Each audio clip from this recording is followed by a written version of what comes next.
안녕하세요, 양심중고차 이진영입니다. 자, 오늘 영상은 레인지로버 차 본다입니다.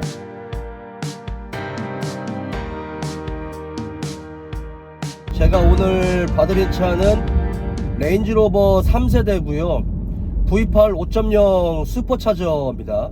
2011년식에 15만 킬로 무사고 차량이고, 이 차는 운전석 뒤 문짝이 판금이 됐어요. 이번에 이제 제 유튜브를 보시고 멀리 지방에 있는 분이 차 본다를 의뢰하셨습니다. 그래서 그분이랑 현장에서 같이 만나서 수원에 있는 이제 중고차 매매단지에 와서 고객님이랑 같이 이제 동행을 해서 전체적인 차 상태나 이런 것들을 전부 다 좀 알려드리고, 시운전도 같이 하고, 그리고 뭐 차 하부도 떠서 세세하게 이렇게 좀 보여드렸죠.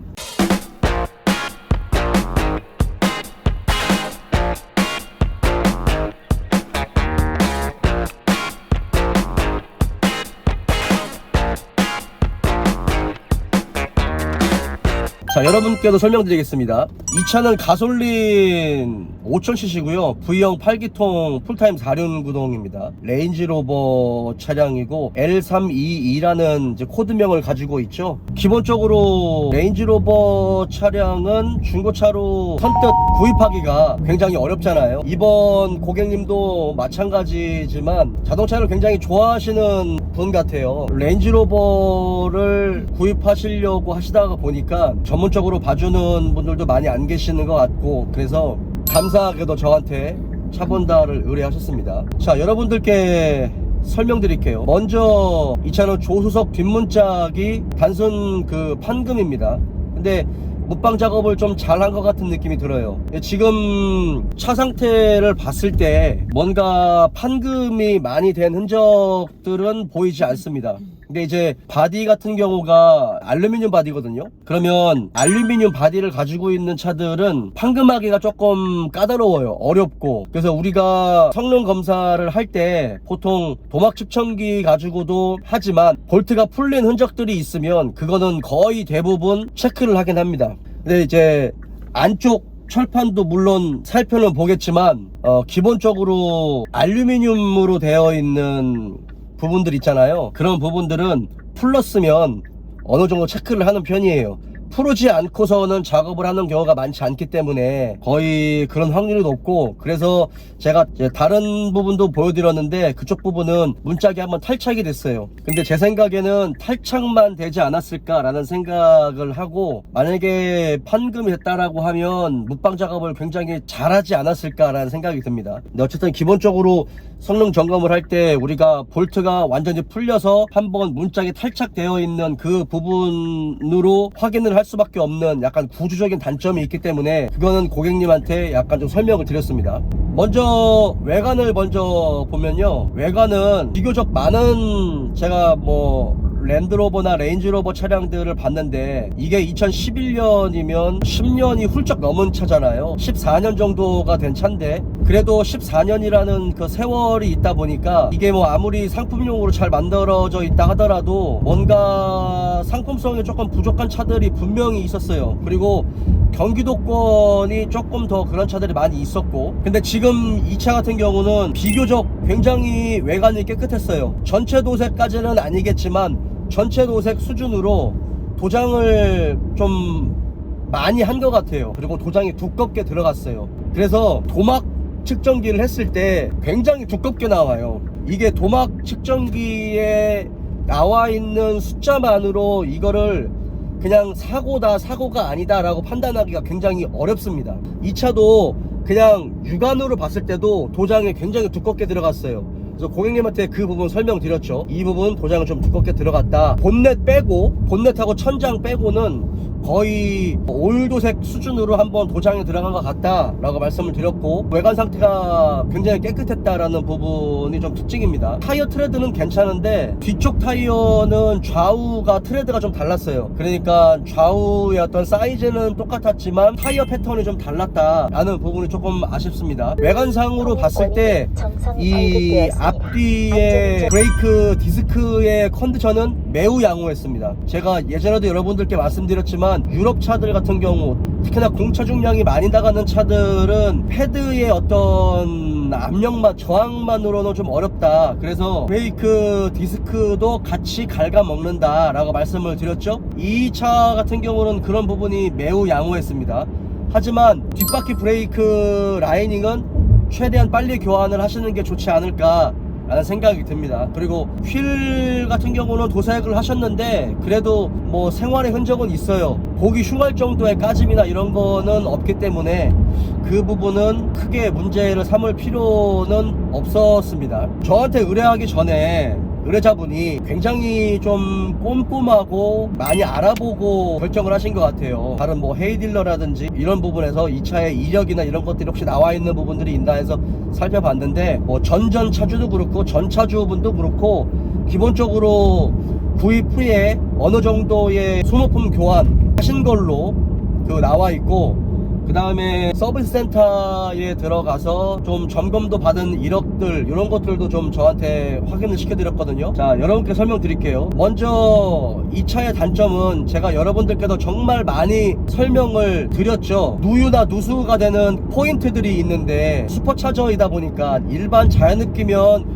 열 발산이 좀 잘 되거든요, 그나마. 근데 슈퍼차저는 그냥 거북이 등껍질만한 큰 슈퍼차저가 엔진 전체를 덮어버리고 있는 그런 형상이다 보니까 열이 빠져나가는 부분이 조금 취약하다 라고 말씀드렸어요. 그래서 그 부분이 냉각수가 흐르는 라인 쪽, 워터 아울렛 그 부분들, 뒤쪽에 히터 파이프 요런 부분, 그리고 슈퍼차저를 들어 올리면 비로소 보이는 오일 세퍼레이터, 그 다음에 오일 쿨러, 그 다음에 제가 아까 앞전에 얘기했었던 그 워터 아울렛 파이프, 그 냉각수가 엔진 안으로 들어가는, 그래서 그 오일 쿨러 안으로도 들어가고 엔진 안으로 들어가는 통로, 그걸 연결해주는 약간의 커넥터 같은 그런 파이프들이 있어요. 그 플라스틱 파이프. 근데 어떤 차들은 바깥쪽에 있는 1차 워터 아울렛 파이프가 알루미늄으로 된 게 있고 어떤 차들은 플라스틱으로 된 게 있는데 이 차는 개선품이 들어갔어요. 제가 예전에 여러분들께도 말씀드렸지만 초창기에 나왔었던 워터 아울렛 정품 파이프는 이중접합으로 만들어져 있다.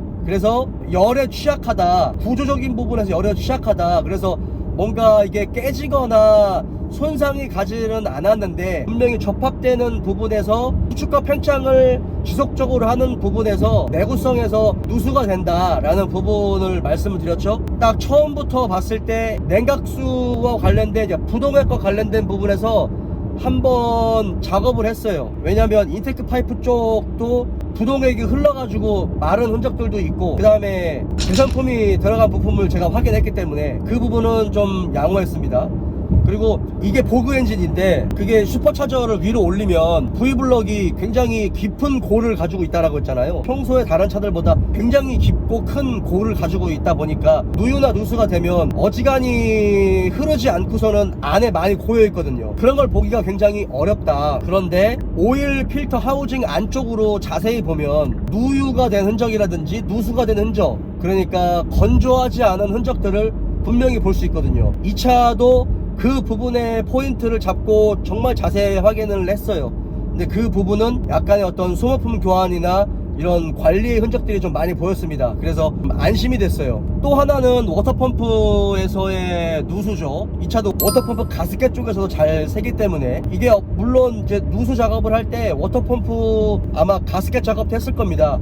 왜냐면 워터펌프를 교환한 지는 비교적 최근은 아닌 것 같아요. 이 차가 한번 슈퍼차저 점검도 받고 냉각수와 관련된 부분에서 소모품 교환도 했다 보니까 그런 부분은 좀 했을 것이다 라고 추정을 한다 라고 말씀을 드렸습니다. 워낙 깨끗했기 때문에 그 부분들이 그렇게 말씀을 드렸고, 고질적인 부분 중에 하나인 진공펌프에서의 누유도 없고 아주 깨끗했습니다. 그러니까 뭐 아이들링 베어링, 텐션 베어링, 워터펌프, 에어컨 컴프레셔 쪽에서의 누유도 없었고, 뒤쪽으로 넘어가면 이제 스타트 모터도 플라이 휠 쪽으로 걸려있는 부분이기 때문에 거기도 가스켓이 들어가서 그쪽에서도 스물스물 오일이 이렇게 삐져나오는 그런 경우들도 많이 있는데 그 부분도 굉장히 건조했어요. 누유가 없다라는 이야기겠죠. 그리고 서머스탯 하우징 쪽에서의 누수라든지 이런 부분도 전혀 없었습니다. 그 다음에 양쪽 인사이드 멤버, 인사이드 패널, 휠 하우스, 로코암 카바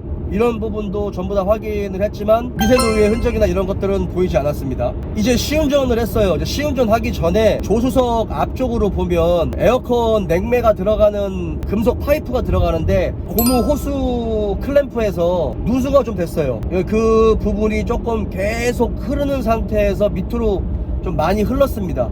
그러니까 부동액이 흘렀다라고 말하는 게 맞겠죠? 클램프에서 이게 누수가 되는 게 아니라 호수에서 누수가 되는 부분이다 보니까 그거는 충전 클램프를 버리고 십자 드라이버로 조이는 금속 밴드 있잖아요. 그걸로 바꿔가지고 좀 세게 조이면 되지 않을까 라는 생각을 합니다. 시운전했을 때 느낌은 뭐 굉장히 좋았습니다. 근데 이 차가 엔진 소리가 아주 작은 건 아니었어요. 가솔린이고 5000cc고 V형 8기통이라고 하면 우리가 뭔가 미국의 머슬카 같은 둥둥둥둥둥둥 거리는 약간 그런 소리를 좀 기대할 수 있잖아요.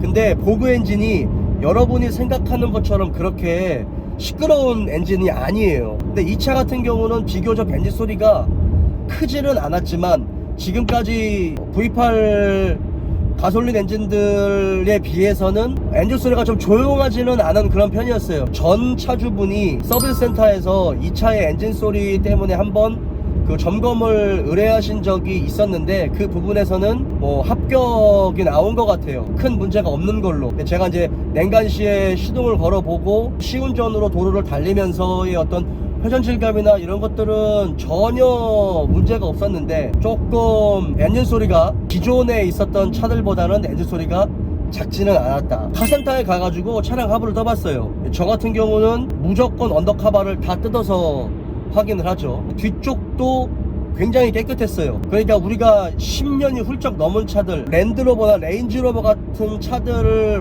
봐도 리어 쪽은 부식이 좀 많이 돼요. 구조적으로 그럴 수밖에 없다라는 거를 정말 많은 영상을 통해서 여러분들께 설명드렸습니다. 이 차 같은 경우는 그 부분에서 관리가 돼 있는지는 모르겠지만 상대적으로 비교적 깔끔한 하체를 볼 수 있었어요. 그래서 이거는 추정인데 서브프레임 뒤쪽 압류 전체를 몇 년 전에 그래도 한번 손을 보지 않았을까라는 생각이 들 정도로 약간 좀 깨끗한 편이었어요. 그건 이제 부식과 관련된 부분, 이런 부분이 좀 굉장히 양호했다라고 생각이 드는 부분이었고요. 그 다음에 앞쪽 서스펜션 같은 경우는 뭐 에어서스도 좀 손을 보셨고, 앞쪽에 이제 레터럴암이라고 하는 그런 부분들, 뭐 로우암 같은 그런 부분들의 암대 자체를 바꾸진 않았는데 볼 조인트 같은 경우는 교환을 하셨어요. 양쪽에 등속 조인트 고무 부트, 그러니까 너클암 쪽으로 붙어있는 고무 부트 있죠. 그 고무 부트는 양쪽이 다 교환이 돼 있습니다. 위쪽에서 막 오일이 흘러서 내린다거나 이런 부분들은 많이 보이지는 않았고, 1차 촉매에 들어가는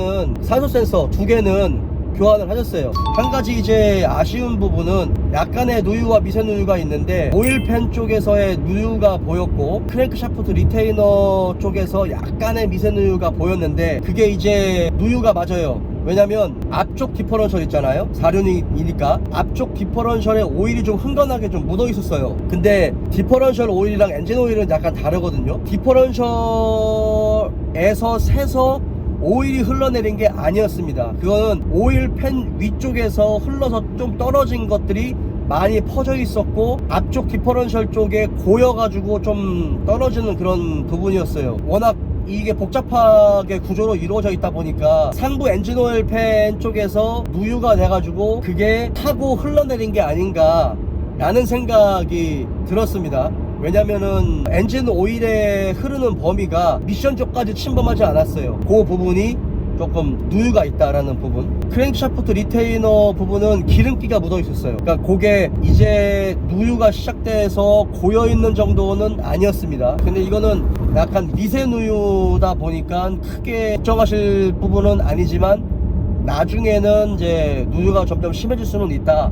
요 부분까지는 말씀을 드렸습니다. 특징적인 부분들은 뭐 그거 제가 말씀드린 그 부분들 이외에 뭐 전면에 있는 이제 댐퍼 풀리와 댐퍼 풀리 안쪽에 이제 프론트 쪽 크랭크샤프트 케이스 그런 부분들에서의 뭐 누유나 그런 부분들은 전혀 없었고, 그 다음에 겉벨트도 굉장히 양호했고, 그 다음에 뒤쪽에 히터 파이프 쪽 것도 누수가 없는 걸 확인했고, 히터파이프 보기가 어려워요. 히터파이프에서 누수가 된다라고 하면 굉장히 부동에게 빨리 증발을 하고요, 엔진 V블럭 안쪽으로 물이 굉장히 빨리 스며들어요. 그리고 후크랭크 샤프트 쪽 케이스 쪽으로 흔적들을 많이 남기는데, 이제 이 차는 그런 흔적들은 전혀 없었습니다. 이거는 ZF 6단 미션이 들어가기 때문에 미션 오일팬에서의 누유도 없었어요. 그래서 제가 이 차는 미션 오일팬 누유가 없으니까 오일팬까지 교환하지 마시고 그냥 오일만 한 번 더 교환하셔라, 그리고 나중에 오일팬까지 한 번 교환하셔라 라고 말씀은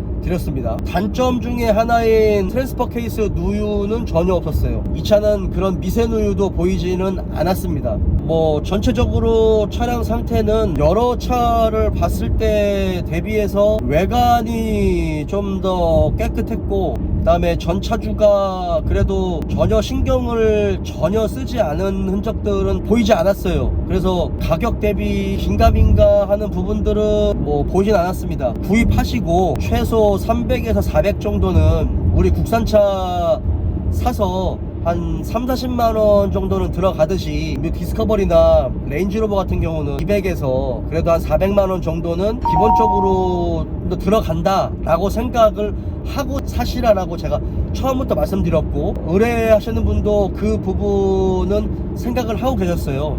뭐 슈퍼차저와 관련된 부분, 미션과 관련된 부분, 그 다음에 누수와 관련된 부분, 뭐 누유와 관련된 부분, 교환된 소모품이 무엇이 교환됐는지 이런 부분 보여드리면서 하나씩 설명을 드렸고, 나중에 혹시나 구입을 하신다라고 하면 이런 부분들을 차주 딜러와 협상을 하시라 라고 몇몇 가지를 좀 코치를 좀 해드렸어요. 자, 오늘 레인지로버 차 본다 영상은 여기까지입니다.